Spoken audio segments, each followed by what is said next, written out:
नमस्ते दोस्तों, welcome back to my channel the beast Jack. आपके सामने हाजिर हूँ मैच नंबर 7 का रिव्यू लेकर।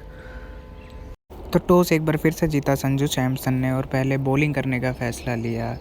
टीम्स में कुछ ज़्यादा चेंजेस नहीं थे। राजस्थान रॉयल्स की टीम में जयदेव उनादकट की वापसी हुई थी श्रेयस गोपाल की जगह, और दिल्ली कैपिटल्स की टीम में सिमरन हेटमेयर की जगह कागिसो रबाडा को लिया गया था। दिल्ली कैपिटल्स की शुरुआत खास नहीं रही। राजस्थान रॉयल्स के गेंदबाज जयदेव उनादकट ने उन्हें एक के बाद एक 3 बड़े झटके दिए। शुरुआती ओवरों में पहले पृथ्वी शॉ, फिर शिखर धवन, जिनका एक शानदार कैच पकड़ा संजू सैमसन ने बहुत ही दूर उड़कर, लगभग उड़कर, जो कि Vivo perfect catch of the match भी थी।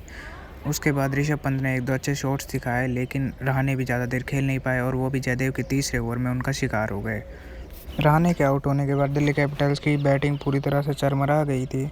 उन पर काफ़ी प्रेशर था कि रन बनाने का, और उनके साथ बैटिंग करने आए नए बैट्समैन मार्कस स्टोइनिस भी ज़्यादा देर नहीं खेल पाए और वो मुस्तफिजुर रहमान का शिकार हो गए।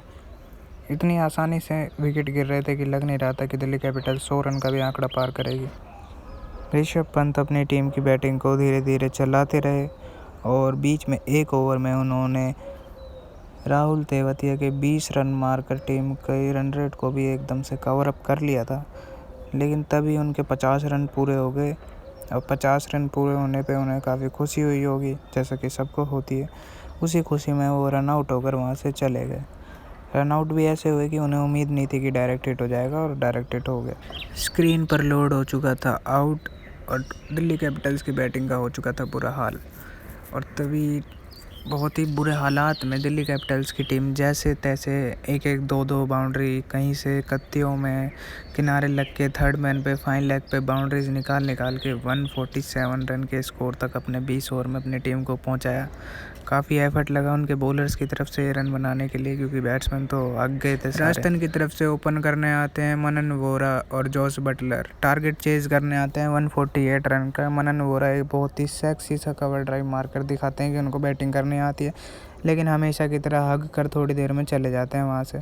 मतलब कोई समझ नहीं बूझ नहीं, सदा ऐसे मतलब 1-2 अच्छे शॉट दिखाने और आगे कर चला जाना वहाँ से। तो ये तो एक पुरानी आदत हो चुकी है मनन वोरा की, इसीलिए पंजाब की टीम ने उन्हें अपनी टीम से बाहर फेंक दिया था। लेकिन शायद उनको ये बात समझ में नहीं आएगी अभी 1-2 साल बाद, जब उनको ये टीम भी फेंक देगी और जब दूसरी कोई टीम उन्हें IPL में पिक नहीं करेगी, तब वो शायद अपना इंट्रोस्पेक्शन करेंगे घर पर बैठ कर कि मुझे क्यों नहीं खिलाया जा रहा है। राजस्थान रॉयल्स के घातक बल्लेबाज जॉस बटलर, जिन्हें आज ओपन कराया गया और बेन स्टोक्स को बाहर बिठाया गया, वो भी ज़्यादा कुछ कर नहीं पाए और तभी की तभी निपट गए। उनके बाद बल्लेबाजी करने उतरे राजस्थान रॉयल्स के कप्तान स्वयं संजू सैमसन, पिछले मैच के शतकधारी।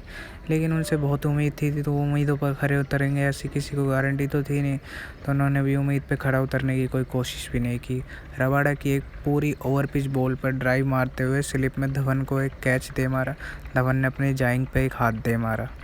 संजू सैमसन के आउट होने के बाद शिवम दुबे, जी हाँ, the best allrounder of IPL, बहुत ही महंगे खिलाड़ी हैं और बहुत ही उम्दा खिलाड़ी हैं। उन्होंने एक और शानदार प्रदर्शन कर राजस्थान रॉयल्स की टीम की गाड़ी पटरी से उतारने की पूरी कोशिश की, लेकिन वो इसमें कामयाब नहीं हो पाए और उन्हें आवेश खान की गेंद का शिकार होना पड़ा और शिखर धवन ने एक और अपनी जांग पे धर के रैप्टा दे मारा। अगले बल्लेबाज थे डेविड मिलर, जो कि साउथ अफ्रीका से बेहतरीन फॉर्म में चल के आ रहे थे, तो प्लेन में भी उनकी फॉर्म ख़राब नहीं और उन्होंने उतरते एक शानदार सा कवर ड्राइव, नहीं मिड ऑफ पे ड्राइव मार दिया।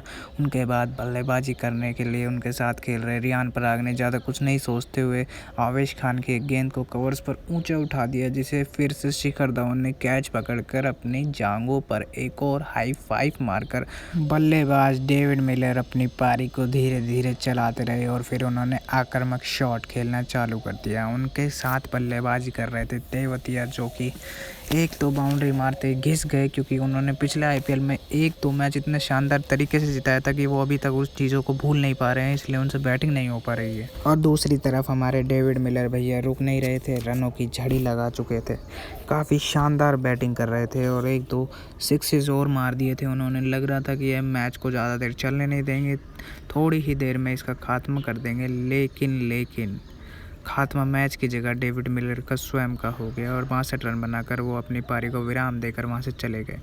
उनके बाद बल्लेबाजी करने आए मैच के फेवरेट बॉलर जो कि थे जयदेव उनादकट, जिन्होंने बॉलिंग करते हुए 3 विकेट लिए थे। उन्होंने एक छक्का मारा पुल में, जो कि मतलब आश्चर्यजनक शॉट था, क्योंकि आज तक किसी ने देखा नहीं है ना उनको छक्का मारते हुए, तो इसलिए डाउट हो गया था कि वही खेल रहे हैं कोई और खेल रहा है। लेकिन तभी आईपीएल के इतिहास के अब तक के सबसे महंगे खिलाड़ी क्रिस मॉरिस को ये बात हजम नहीं हुई कि जयदेव उनादकट ने उनके सामने रहते हुए छक्का मारा। तो हम सबको देखने को मिले एक भावुक क्रिस मॉरिस, जो कि काफ़ी भावना में बह गए थे और उन्होंने अपनी भावनाओं के चक्कर में कई बॉलरों को ग्राउंड के बाहर बहा दिया। मतलब समझ में नहीं आया कि क्रिस मॉरिस का भी ऐसा कोई रूप है। मैंने कभी ऐसा कोई रूप उनका देखा नहीं था, और उन्होंने बल्लेबाजी करके बता दिया कि वो बैट पकड़ना भी जानते हैं।